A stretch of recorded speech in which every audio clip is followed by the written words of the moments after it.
Bonjour Pascal. Bonsoir Nia. Alors cette exposition revient sur tous les films qui ont été tournés donc à Volvicomte. Quels sont ces films et pourquoi tant de films ont été tournés là-bas? Mais en fait, vous avez vu Volvicomte sans le savoir dans beaucoup de films. Regardez cette scène que vous venez de voir, l'explosion dans un Red Dingue de Danny Boone. Eh bien, c'est une des scènes qui était tournée. Alors, je vous rassure, c'est des effets spéciaux. La coupole est toujours là. En général, évidemment, ce sont des films d'époque. Alors, il y a eu Marie-Antoinette, Molière, Valmont, Le Roi danse. En fait, Volvicomte a été créé par Nicolas Fouquet, qui à l'époque était surintendant de Louis XIV. Et il a utilisé tous les artistes de l'époque qui étaient les plus talentueux, notamment ce paysagiste Le Nôtre, les architectes, les peintres, les sculpteurs. Et le roi, extrêmement jaloux, elle les a tous récupérés pour Versailles. Il a jeté Nicolas Fouquet en prison. Alors sa veuve, qui était ruinée, finalement a fini par vendre. Le château est passé de main en main. Aujourd'hui, elle appartient à la famille du comte de Patrice de Vaugué, et qui donc, c'est le château privé le plus grand de France. Alors vous imaginez, l'entretien, la rénovation d'un tel château, c'est 8 millions d'euros par an. Alors pour y arriver, la famille a ouvert le château, ça fait 50 ans, ouvert le château aux touristes, aux mariages, aux fêtes d'entreprise et aux cinéastes. Alors je vous propose de découvrir ce reportage, je vous emmène à Volvicomte. Allons-y.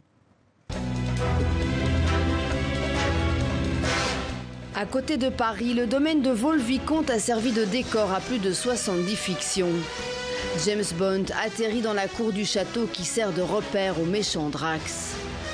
La plupart des autres films sont d'époque. Beaucoup de scènes historiques sont tournées dans cette salle. Dans la série Versailles, c'est un lieu qui a eu de multiples fonctions, qui a été une salle de bal, qui va être une salle dans laquelle les gardes sont alignés et accueillent le roi. Parmi les atouts de Volvicomte, un mobilier 17e d'origine et une grande flexibilité. Donc ici, on a un superbe cabinet en ronce de noyer, qui est absolument magnifique. Donc là, je vous invite à regarder la cheminée sur laquelle trône le buste de Molière. Alors cette cheminée, oui, on l'utilise.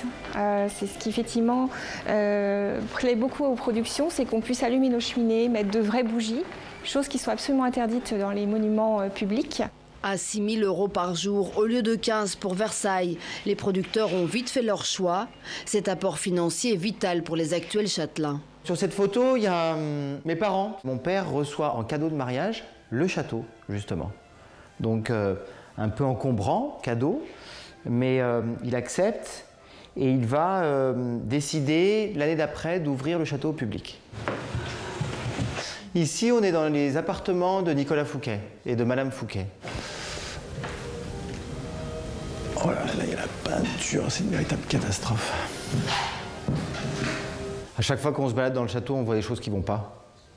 Donc voilà, c'est notre métier que de garder les yeux ouverts, noter et faire en sorte que les travaux soient faits. Alors ça, c'est la partie la plus difficile parce qu'elle est financièrement difficile.